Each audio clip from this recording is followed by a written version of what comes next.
prazer estar retomando as atividades do Telesaúde nesse dia. Eu gostaria de passar aqueles primeiros recados. Então, meu nome é Carmen, eu estou coordenadora da Teleeducação e eu gostaria de agradecer a presença de todos vocês que estão inscritos para a atividade de hoje. Gostaria de lembrá-los que essa atividade está sendo gravada, então vocês podem ter acesso posteriormente no site, podem recomendar aos colegas que não puderam assistir. Também queria lembrá-los que nós estamos abertos a sugestões de temas, então escrevam para a gente se vocês tiverem uma demanda.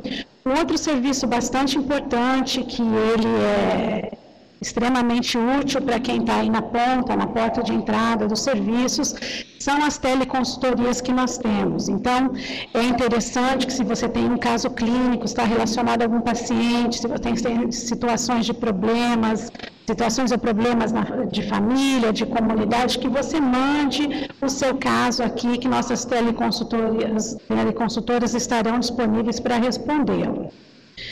Bom, também lembrando que é importante marcar a presença de vocês na atividade, informando quem está aí, o nome, o município, a categoria profissional, a unidade de saúde e equipe. Se tiver acompanhado de mais de uma pessoa na sala, que vocês também informem os dados desse profissional que acompanha. Isso é muito importante para quantificar o nosso trabalho e também para alguns certificados que precisam ser feitos. Então, nós vamos dar início hoje a programação de 2016, e nós temos o prazer hoje de convidar a professora da UFES, Ana Daniela Zoton Sadovski, pediatra com habilitação em gastroenterologia pediátrica e mestre em doenças infecciosas, e ela vai abrir a programação que foi feita para vocês, que é a PS nas doenças de verão. Então, hoje com a palestra Doenças Gastrointestinais.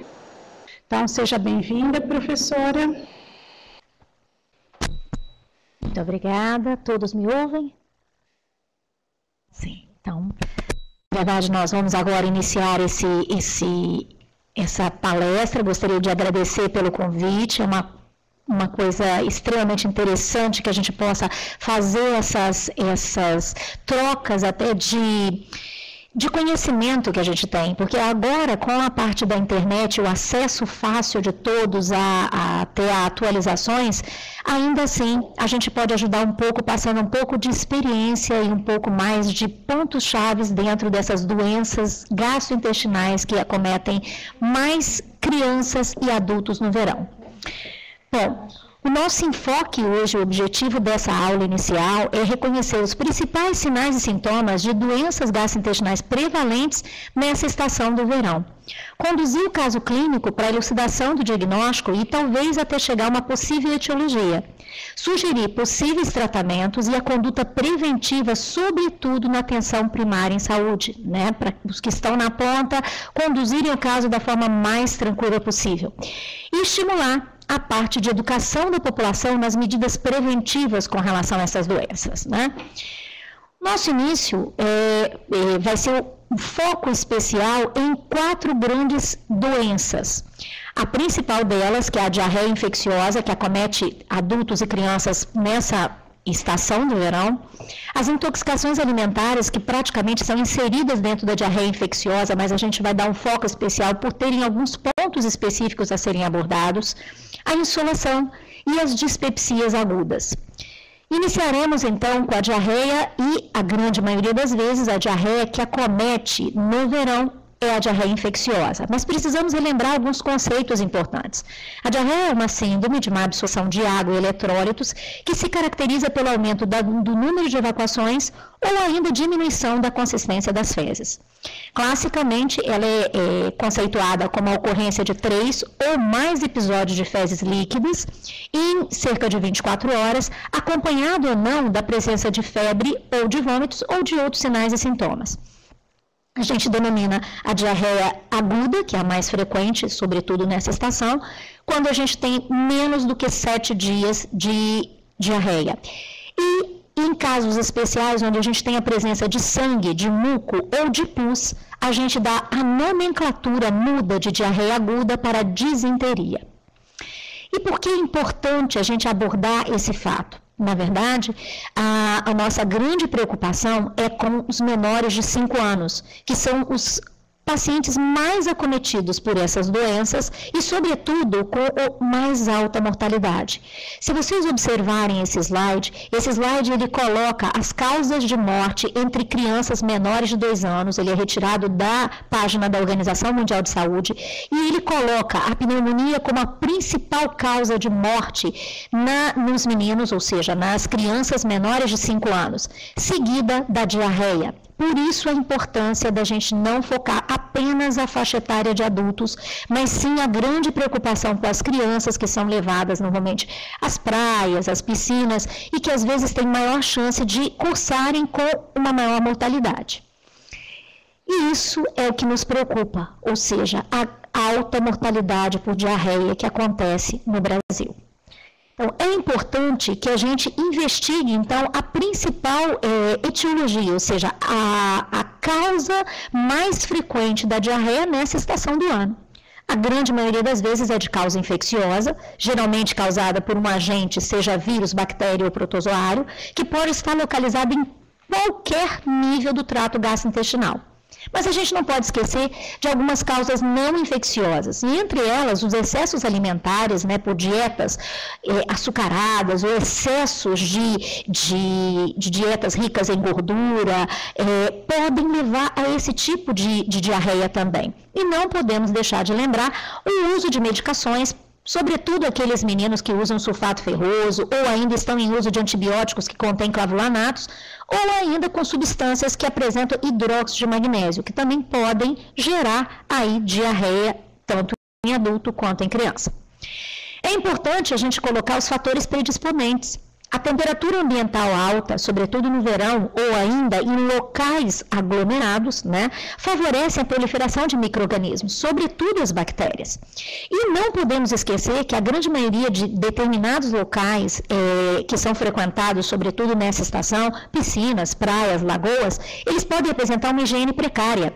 E essa higiene precária pode favorecer a proliferação de micro-organismos, inclusive não só de bactérias e de vírus, mas inclusive de parasitas. É importante destacar a contaminação frequente por mãos. Por isso a importância também, sobretudo de quem está na linha de frente, da educação em lavar as mãos. Essa é uma das medidas mais simples e mais eficazes contra a proliferação de bactérias ou de qualquer micro-organismo que seja transmitido de uma pessoa para outra. E é importante a gente colocar os riscos de banhos em locais contaminados. Quantas vezes a gente vai até as praias e as praias têm a sua propriedade de estar liberada ou não para banho, É importante a gente lembrar que não é todo local que tem rede de esgoto de tratamento e que aí você pode ter na própria praia que você frequenta um local onde há deságue de esgoto e com isso com chance maior de você ter contato com todo e qualquer micro-organismo. E é a época onde a gente entra em contato com alimentos, Existe um pequeno erro aí, são ingestão de alimentos, classicamente filtradores. Os alimentos que são filtrantes, como a ostra, o mexilhão, eles podem, na verdade, se forem colhidos nas regiões onde há deságue de esgoto, terem armazenamento de vírus importantes ou de bactérias como o Vibrio colérico. Então, isso tudo pode ser um fator predisponente para as diarreias infecciosas justamente nesse período, nos locais específicos onde os banhistas frequentam. Bom, colocando ainda a parte da etiologia infecciosa, comentando um pouco mais sobre as bactérias, que são a grande fonte e a maior fonte de contaminação dos alimentos, nós temos as bactérias clássicas de contaminação. A Escherichia coli, que na verdade hoje em dia ela é colocada como categorias diarreiogênicas de Escherichia coli, elas são chamadas de DEC, até pelo simbolismo em inglês, mas eles têm grandes tipos. A EPEC, que é a enteropatogênica clássica, a EREC, chamada de enterohemorrágica, a EIEC, que é a enteroinvasora, a ETEC, que é a enterotoxigênica, e a EAEC e DAEC, menos frequentes, mas uma chamada de enteroagregativa e a outra de adesão difusa. As mais importantes do ponto de vista de contaminação são a ETEC, a enterotoxigênica, e a EREC, as grandes causadoras de grandes surtos, principalmente por contaminação de alimentos. A fonte mais importante que a gente precisa tomar cuidado é com relação a carnes. Carnes cruas ou mal cozidas, elas podem conter, a grande maioria das vezes, coliformes, e o grande coliforme envolvido na contaminação e na diarreia são as Escherichia coli. Importante lembrar que as que estão marcadas de asterisco, a EREC, a EIEC e as shigellas, elas são responsáveis pela apresentação de sangue e muco nas fezes, também caracterizados como diarreia, né? A diarreia causada pela shigella ela é classicamente chamada de disenteria bacilar. E são grandes causas de preocupação, sobretudo em populações susceptíveis, como idosos, como crianças que têm desnutrição ou ainda imunossuprimidos. Também é importante que a gente se lembre disso pelo tratamento que vai ser abordado logo a seguir. Importante a gente lembrar da etiologia infecciosa viral, que pode acometer qualquer faixa etária. Para nossa sorte, a gente tem na rede básica de saúde, nós temos a facilidade de encontrar agora a vacina de rotavírus, que está sendo feita desde 2006. E, na verdade, essa vacina de rotavírus, ela veio diminuir a grande quantidade de internação das crianças menores de 5 anos, que tinham altos índices de internação e de morte por conta de uma diarreia causada por esse agente. Mas nós não podemos esquecer que até os 5 anos de idade, a grande maioria dos indivíduos já adquiriu imunidade contra a rota. Então, normalmente, a partir dos 5 anos de idade, nós temos aí grande chance de termos outros vírus responsáveis pelas diarreias, como o astrovírus, o adenovírus, os calicivírus e coronavírus. Os calicivírus, os mais importantes, são os norovírus, responsáveis por grandes surtos, sobretudo em colônias de férias, em orfanatos ou locais de aglomeração. Sobretudo quando você tem a grande maioria de população junto em locais onde tem piscina, praia e assim por diante. Ele foi responsável por surtos importantes em viagens de navio, né? E por isso mesmo que a gente toma muito cuidado, porque realmente ele vem e a apresentação é muito semelhante com as demais doenças infecciosas, mas ele causa muito vômito aí associado ao quadro de diarreia. Além disso, não podemos deixar de falar dos protozoários. Os protozoários geralmente são as parasitoses mais frequentes causadoras de diarreia infecciosa nessa fase do ano. Por quê? Porque eles são eliminados por via fecal oral, normalmente são eliminados em tempos diferentes, e crianças pequenas, onde a gente manipula, na verdade, a grande maioria das vezes, fraldas, ou ainda tem necessidade de levá-los para local específico, para evacuação e assim por diante, podem, na verdade, ser veiculadores desses protozoários. E, em cima disso, a gente não pode deixar de lembrar também dos alimentos contaminados, né? Que podem estar contaminados tanto pelos grandes protozoários de via fecal oral, Giardia e Ameba, assim como o próprio toxoplasma, né? E a gente precisa estar orientando muito bem, sobretudo as grávidas, com relação a isso, por conta da toxoplasmose na gravidez ser uma coisa extremamente preocupante. Mas lembrando que a grande maioria das vezes isso vem através de alimentos mal lavados, mal higienizados, mãos sujas também. Não podemos esquecer dos cuidados com os animais domésticos. A Giardia e a Entamoeba histolítica, elas fazem parte, na verdade, de ciclos, por exemplo, no cão. Hoje em dia já se existe vacina para ser dada para o cão e, ao mesmo tempo, os vermífugos que devem ser feitos para aqueles animais que são bichos de estimação e que convivem com tanto adulto quanto criança. Então, é muito importante que a gente tenha isso em mente também. No tratamento, a principal coisa é a gente avaliar e prevenir a desidratação, a grande consequência da diarreia aguda, porque é ela que leva a grande parte das complicações da diarreia, seja infecciosa ou não. E nós temos uma postura em cima do tratamento. Nós temos que avaliar se esse indivíduo tem sinais de desidratação, seguindo um plano da Organização Mundial de Saúde denominado Plano A, se ele apresenta sinais de desidratação leves ou graves. Leves ainda são bem recebidos e bem determinados pela ponta, né? Nós temos a atenção primária de saúde geralmente compondo o plano A e o plano B, que a gente vai discutir um pouquinho mais a seguir.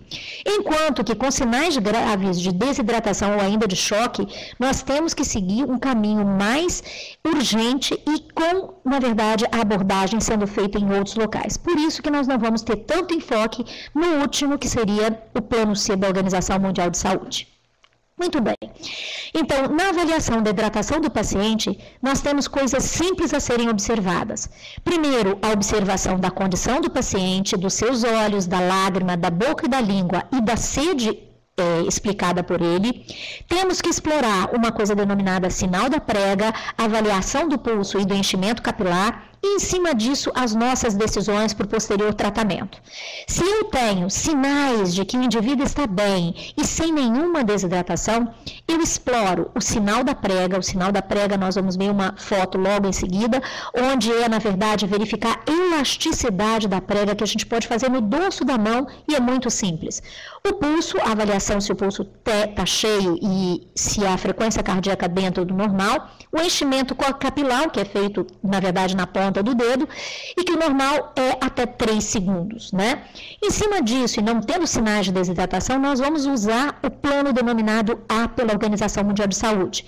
Todos esses planos, eles estão descritos, na verdade, na página do Ministério, que está abaixo, aí no site que está determinado abaixo dos slides, tá?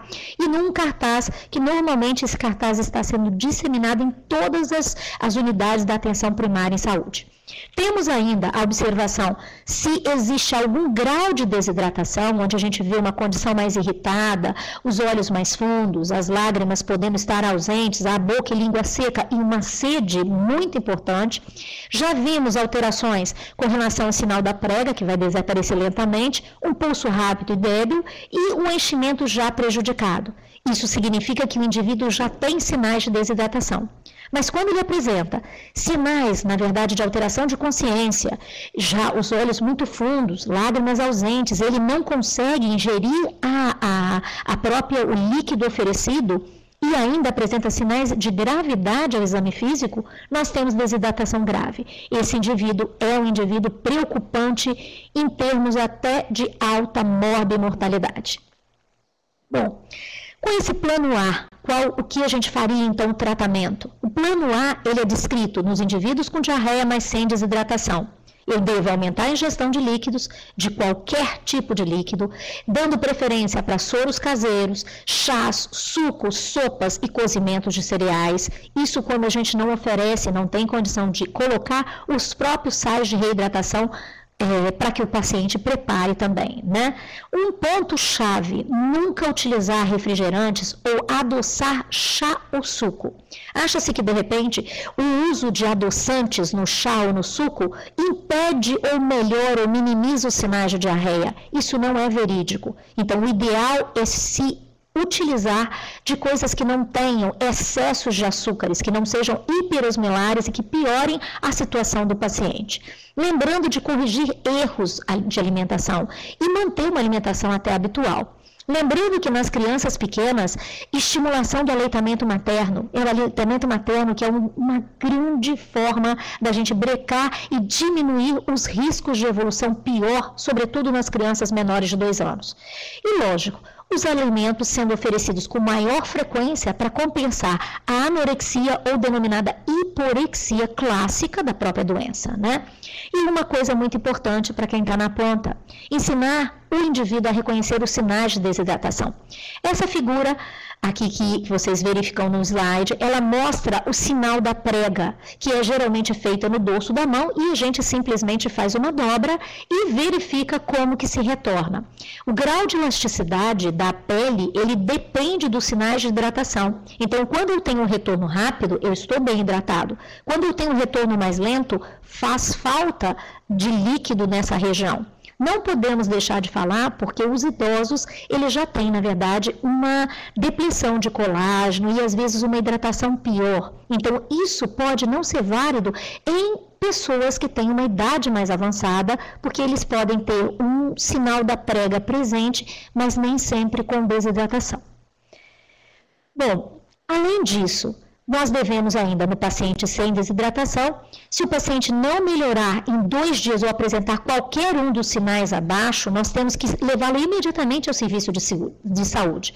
Os sinais de perigo são a piora da diarreia, vômitos de repetição que impeçam esse indivíduo de fazer a deglutição de soro ou de outros líquidos, sede em excesso, recusa de alimentos, presença de sangue nas fezes ou redução importante da diurese. Isso é importante que a gente tenha em mente para poder ele ser submetido a nova consulta e nova avaliação. Orientar o paciente ou acompanhante para reconhecer os sinais de desidratação, que a gente já comentou, preparar e administrar a solução de reidratação, isso é possível até ser feito na própria unidade de saúde, e orientar ainda com relação às práticas de medida de higiene pessoal e domiciliar, como a lavagem adequada das mãos, o tratamento de água e higienização dos alimentos. Atualmente, a Organização Mundial de Saúde coloca a administração de zinco como um fator importante na redução do tempo de diarreia ou do tempo de internação desses indivíduos que têm diarreia infecciosa ou não. Isso seria feito uma vez ao dia durante 10 a 14 dias. Alguns centros apresentam isso, mas na verdade outros têm mais difícil acesso. Nós não temos uma formulação básica a nível medicamentosa, mas a manipulação é feita. Por exemplo, alguns centros aqui do nosso estado, eles conseguem, através de uma parceria com farmácias de manipulação, ter a manipulação do zinco para ser oferecido durante as diarreias, né? Mas nem sempre isso é possível em alguns outros centros também. A dose seria de 10 miligramas por dia, até os 6 meses, e de 20 por dia, maiores de 6 meses de vida, em torno de 7 a 10 dias mínimo, mas o ideal seria que fossem de 10 a 14 dias. Ainda no plano A, com diarreia, mas sem desidratação, a gente se pergunta qual a quantidade de líquido a ser administrado, ingerido após uma evacuação diarreica. Nos menores de 1 ano, a gente deve oferecer em torno de 50 a 100 ml de líquido. De 1 a 10, em torno de 100 a 200 ml, que a gente pode quantificar como um meio copo americano, ou meio copo de requeijão, a um copo inteiro, né, que seria em torno de 200 ml, e nos maiores de 10 anos, a quantidade que o paciente aceitar. É importante a gente ressaltar que a grande parte desses líquidos a serem administrados após a evacuação devem fazer parte de água e sais ou eletrólitos, né? Então, seria o ideal que eles tomassem o soro de reidratação oral. Porém, se isso não for possível, intercalar soro caseiro com outras preparações líquidas, como a gente já comentou um pouquinho antes. Então, é importante a gente reidratar sempre com soro de reidratação oral. Se eu apresento sinais de desidratação, eu vou acabar abordando o plano B, que na verdade seria reidratá-lo dentro da unidade de saúde, oferecendo em torno de 50 a 100 ml por quilo por um período de 4 a 6 horas, ou até o desaparecimento dos sinais de desidratação. Na criança é muito simples, porque a criança urina claro. No adulto, isso pode ser um parâmetro também. Mas a grande maioria das vezes, aquelas faixas intermediárias de crianças maiores, adolescentes, a gente pode necessitar de avaliação clínica completa para observação. Lembrando novamente, não usar refrigerantes ou bebidas energéticas. Quero destacar que os refrigerantes e as bebidas energéticas, elas têm baixos teores de sódio e altos teores de carboidrato, de glicose, de sacarose. Para vocês terem noção, a grande parte dos refrigerantes, sobretudo aqueles à base de cola, eles têm 1 a 2 mEq de sódio por litro, enquanto normalmente a gente oferece uma quantidade bem superior, né? Até, na verdade, o soro de reidratação oral, ele tem mínimo de 60 mEq por litro, né? Chegando a ter a solução básica que era antiga para reidratação para cólera, tinha 90 mEq por litro, e com uma pequena quantidade de potássio, de 0,1 mEq. Lembrando de manter a amamentação naquelas crianças menores de 2 anos ou que ainda amamentam durante a reidratação, né? E se estiver usando outro tipo de alimento, usar somente o soro até que ele saia dos sinais de desidratação. Reavaliar com frequência, e o que a gente chama atenção e destaque é que esse plano B deve ser realizado na unidade de saúde. Os pacientes deverão permanecer na unidade até que a reidratação seja completa. Persistindo os sinais de desidratação após ingerido o volume inicial, a gente vai fazer um volume adicional, mas se ele já tiver recuperado a hidratação, nós passamos para o plano A, que na verdade é a alimentação, mais o soro após as evacuações. Enfatizar a importância de acrescentar uma ou mais refeições extradiárias até a recuperação nutricional, que isso é muito importante em longo prazo, né? E dificuldades que nós podemos ter durante a reidratação, principalmente na linha de base, né? O que nós podemos ter? O sabor.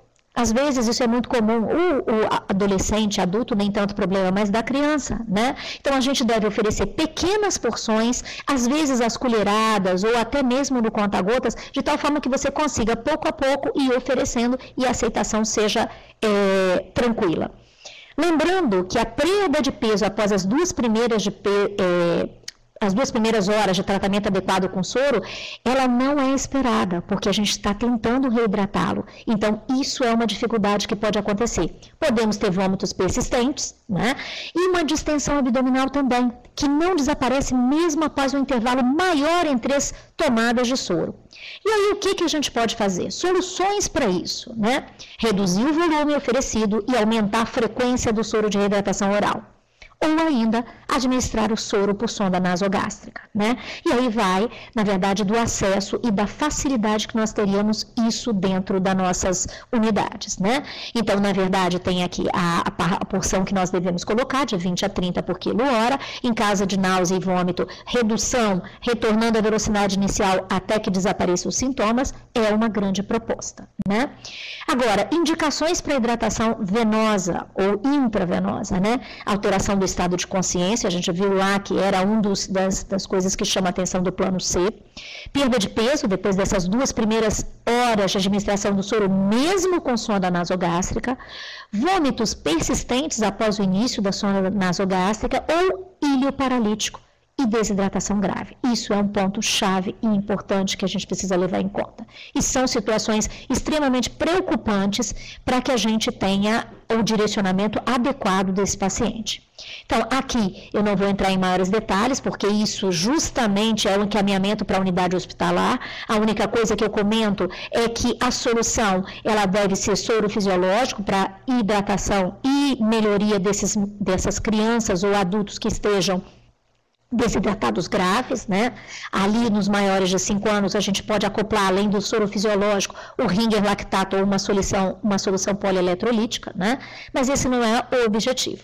O objetivo nosso aqui é continuar, na verdade, com o que a gente pode ser feito na APS. Então, o ponto-chave que precisa ser destacado, em termos de diarreia, antidiarreicos e antieméticos não devem ser usados. O antiemético existe uma contraindicação formal, já que eu tenho sinais de desidratação e alguns antieméticos podem levar a alteração de consciência, de estado de consciência do indivíduo, pode acontecer de que eu tenha uma suspeita de piora do indivíduo e, na verdade, isso é consequência do efeito colateral do antiemético. Mas o ponto-chave a ser perguntado desse paciente é se ele tem sangue nas fezes. Se ele apresentar sangue nas fezes, em caso positivo e com comprometimento do estado geral, eu tenho que reidratar o paciente, de acordo com os planos naquela sequência nossa, mas eu tenho que iniciar a antibiótico terapia. Na criança, a indicação da Organização Mundial de Saúde e do Ministério, nós colocamos o uso de ciprofloxacino, 15 mg por quilo a cada 12 horas, por via oral, 3 dias consecutivos.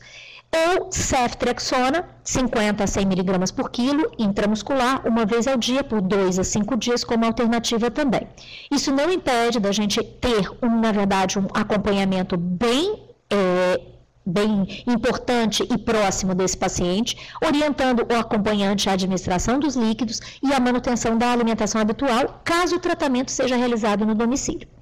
Importante reavaliar esse paciente em 2, no máximo 72 horas. Se mantiver a presença de sangue nas fezes após 48 horas do início do tratamento, ele tem que ser encaminhado para a internação hospitalar.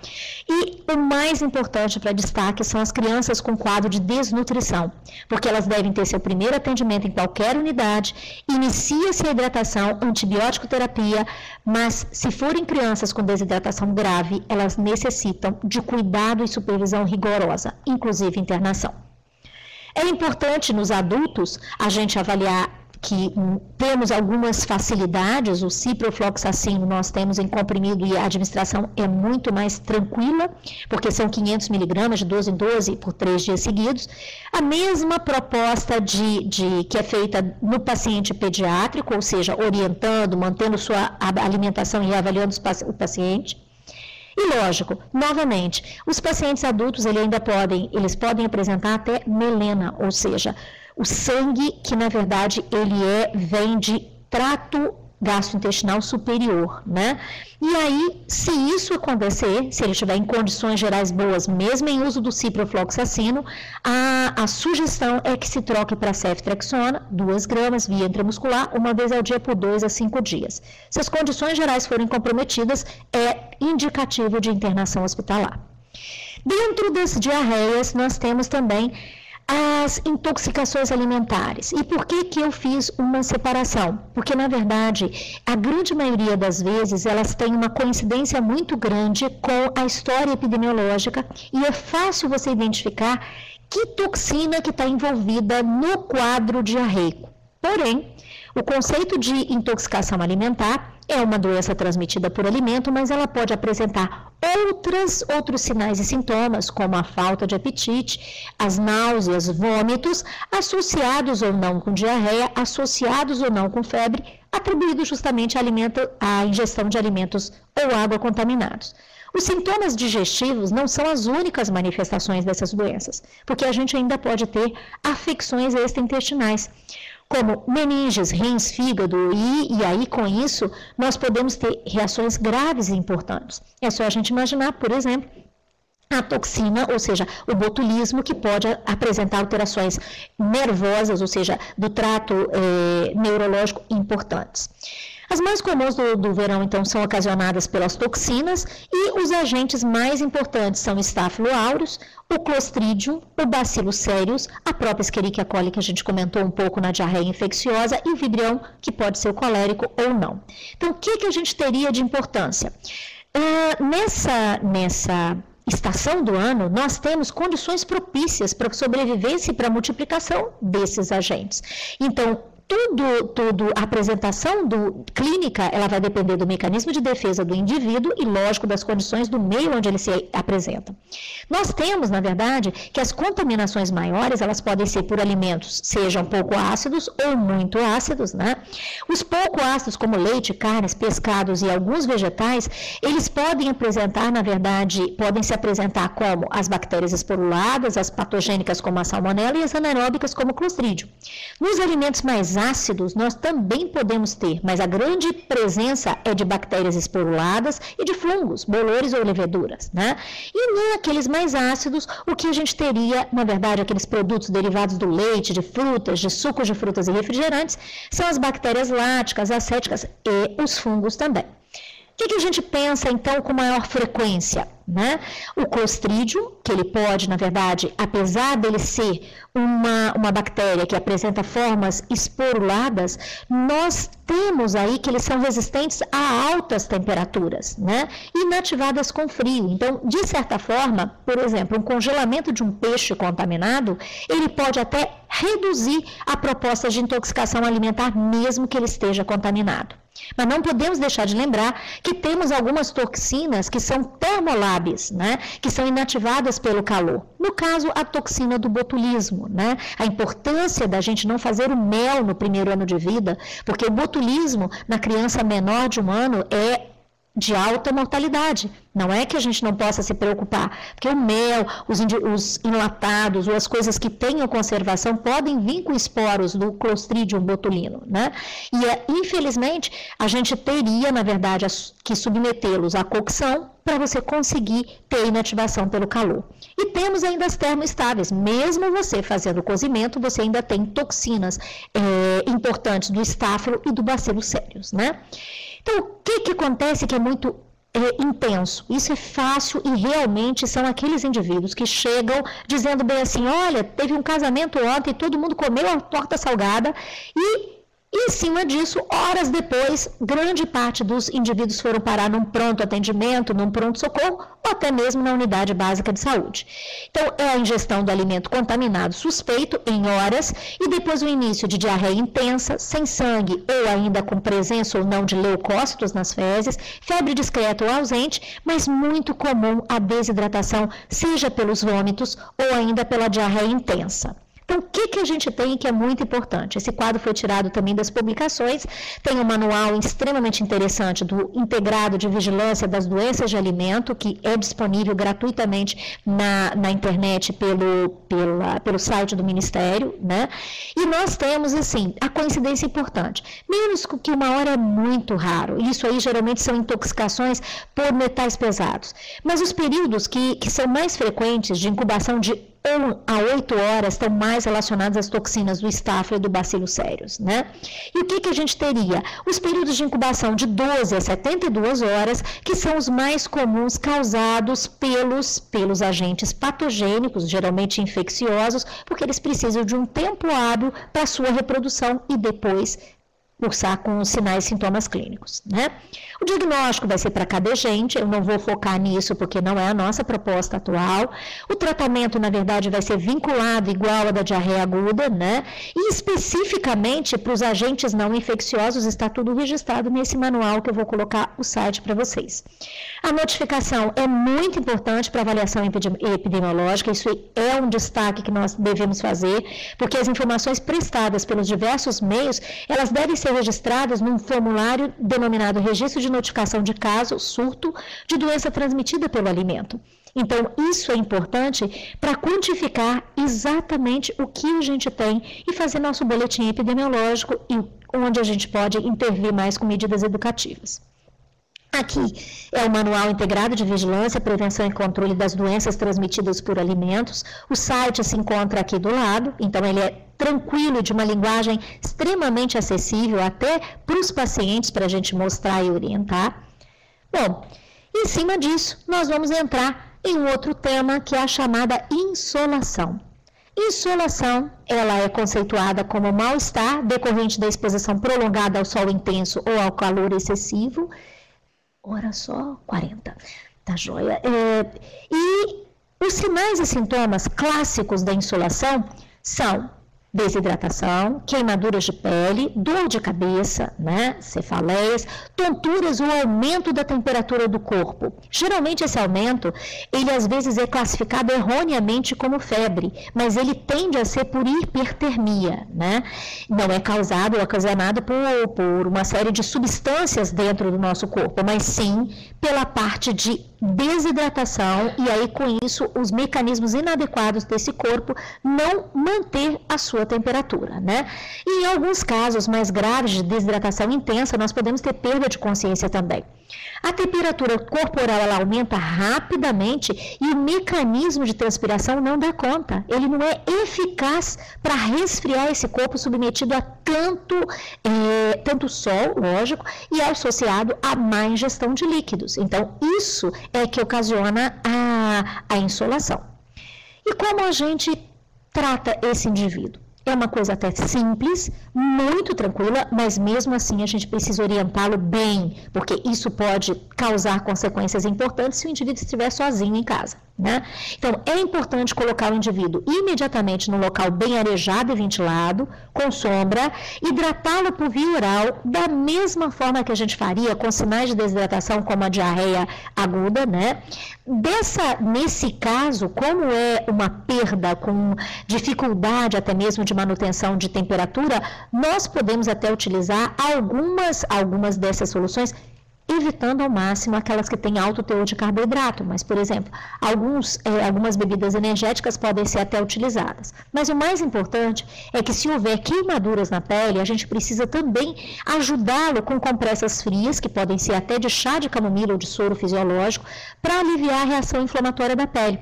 Além de aplicar sobre a pele loções corporais refrescantes, né, que às vezes o próprio indivíduo já tem em casa, mas, sobretudo, orientar o indivíduo, ainda mais adolescentes e adultos, sobre a necessidade de evitar a ingestão de bebidas alcoólicas. Não podemos esquecer que o álcool vai causar uma desidratação pior do que o indivíduo apresenta. Então, isso faz com que a gente direcione e tenha necessidade de orientá-lo em cima disso. Então, a prevenção, novamente, nos dias quentes, deve-se estimular a ingestão de mais líquido, mesmo que o indivíduo esteja tão distraído que às vezes ele não tenha noção da própria sede, né? Usar roupas leves e claras, as roupas escuras elas tendem a absorver mais os raios solares e aumentar a temperatura mais ainda. Então sempre a gente sugere para o verão ser uma estação de roupas leves e claras. Manter uma alimentação bem leve, à base de frutas, verduras, de sucos, de líquidos em excesso, né? Para justamente você compor e ter uma alimentação mais saudável. Evitar os alimentos mais pesados, que contenham mais quantidade de carboidratos ou de gorduras. E ter um cuidado especial, que a gente não pode deixar já que a gente é uma linha onde a gente busca a prevenção e o todo do indivíduo, o cuidado com a pele do indivíduo. Você pode diminuir a insolação, mas também você tem que ter cuidado com o câncer de pele, né? Que na verdade vai ser o motivo de provavelmente de uma outra orientação, de uma outra aula, né? Bom, e por fim, nós vamos falar sobre as dispepsias agudas, né? O termo é complicado e tudo mais, mas na verdade é um termo médico que designa a dificuldade de digestão. Ele é conhecido popularmente como indigestão. Estou com indigestão, má digestão, alguma dessas coisas. E na verdade, o conceito maior é a caracterização de dor abdominal, ou ainda associado com plenitude, né, aquela sensação de estar cheio, né, sensação precoce de saciedade, né, e isso pode vir ou não associado com sinais no exame clínico, né, de distensão abdominal, excesso de arrotos ou eructação, de náuseas ou mesmo azia. Isso é classicamente denominada dispepsia aguda, né? E por que isso acontece? Na verdade, em decorrência de excessos alimentares ou de bebidas não condizentes com calor, né? Sobretudo as bebidas alcoólicas, que a gente tinha comentado agora há pouco tempo na prevenção da insolação. Alimentos pesados e gordurosos, às vezes a gente pensa, né, é complicado, todo mundo faz, no dia de sábado todo mundo gosta de servir feijoada. A feijoada é uma das coisas mais pesadas do ponto de vista do nosso país, que é um país quente, a grande maioria das vezes, e comer isso durante o verão é realmente uma chance maior de ter qualquer tipo de sinal e sintoma gastrointestinal. Além disso, os alimentos muito calóricos ou termogênicos, como por exemplo o chocolate, né? Então, isso é uma coisa que a gente deve orientar os pacientes que normalmente evitem durante essa época do ano. O diagnóstico é através de uma boa história clínica, não existe exame melhor do que uma boa anamnese, um bom exame clínico, né?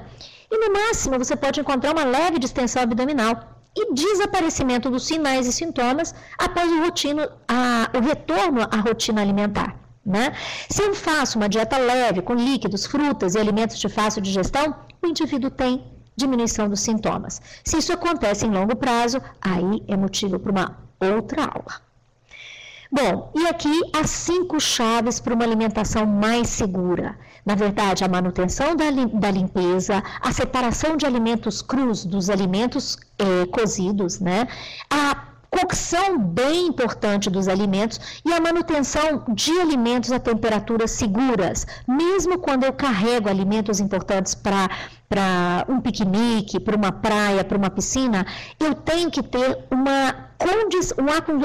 acondicionamento adequado de tal forma que ali não haja fermentação, que não haja proliferação de alimentos que podem estar contaminados, né? E não podemos deixar de lembrar sempre da água potável, de matérias-primas seguras, ou seja, da higiene adequada dos alimentos, dessas coisas todas. Se der, a gente vai tentar passar um filme que são 5 chaves para alimentação segura, né? Que é um vídeo pequeno e tudo mais, mas a gente pode tentar. Você pode clicar em cima dele? Sim. Aqui é só para colocar o manual do lanche saudável do Guia Alimentar, que é, na verdade, disponível também para vocês. Esse do lanche saudável é da Sociedade Brasileira de Pediatria e voltado para a parte toda de lanches a serem levados para essas ocasiões, que seriam de praia, piscina, piqueniques e assim por diante. Mas acho que não foi, Carmen. Aqui. Eu vou tentar abrir o vídeo aqui. E se enquanto isso alguém quiser fazer uma pergunta ou um comentário, o chat já está aberto. Nós vamos ter que pôr ele aqui.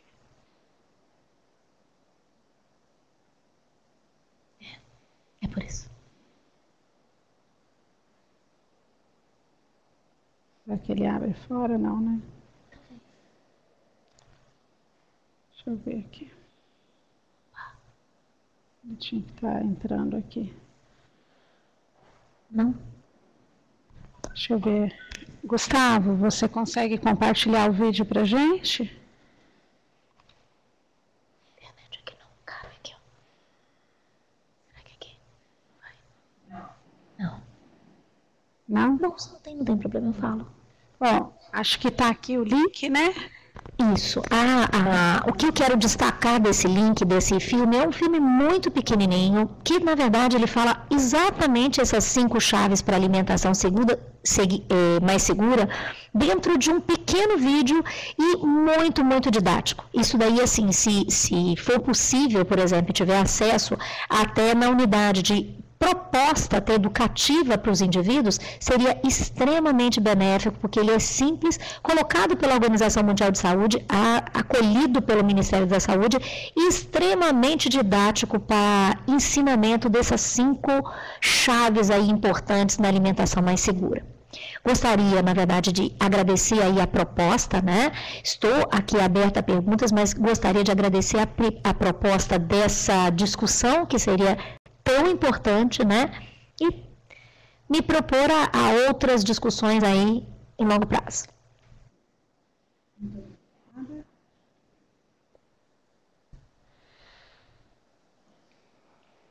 Muito obrigada, professora Ana Daniela.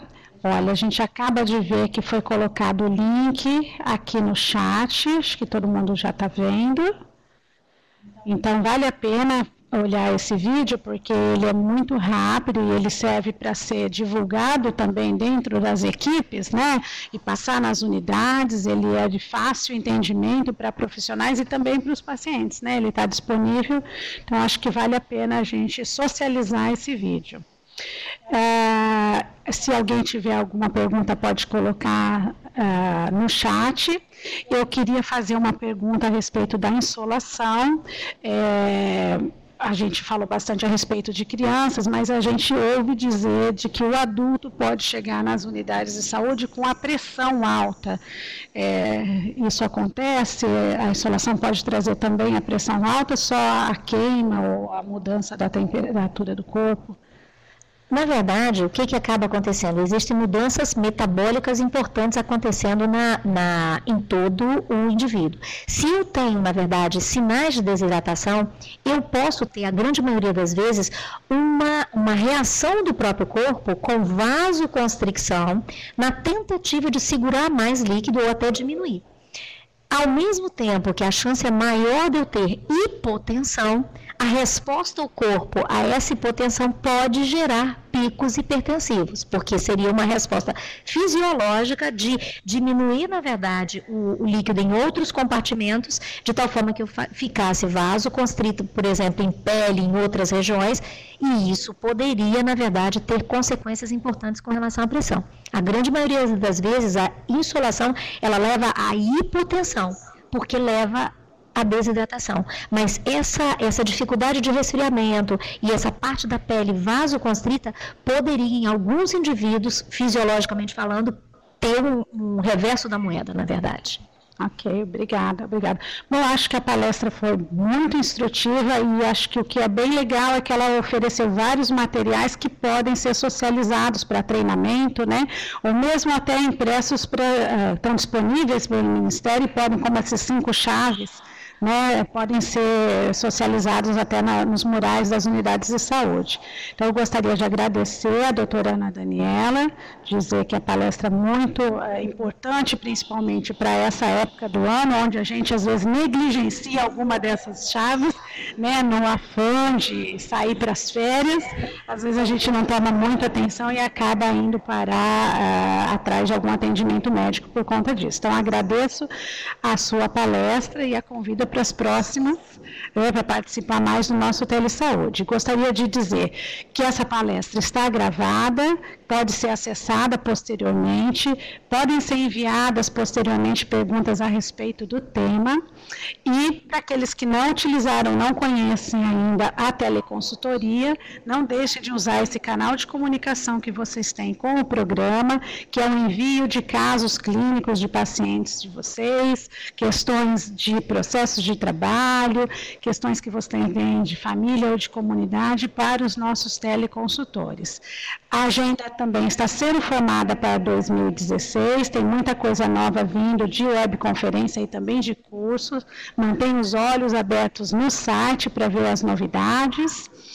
E aqueles que ainda não colocaram as informações sobre o município e categoria profissional, por favor, coloquem no chat antes da gente sair.